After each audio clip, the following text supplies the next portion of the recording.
Did you know God once asked a father to sacrifice his own son to test his faith? Abraham loved his son Isaac more than anything, but God gave him the hardest command ever.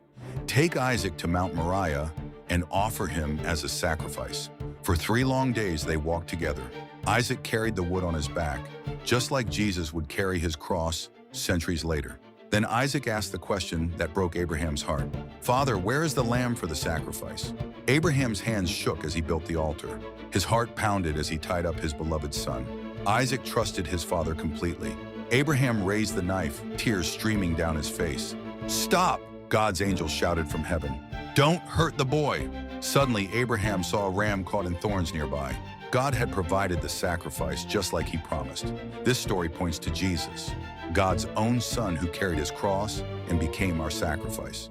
Abraham didn't have to give up Isaac, but God gave up Jesus for us.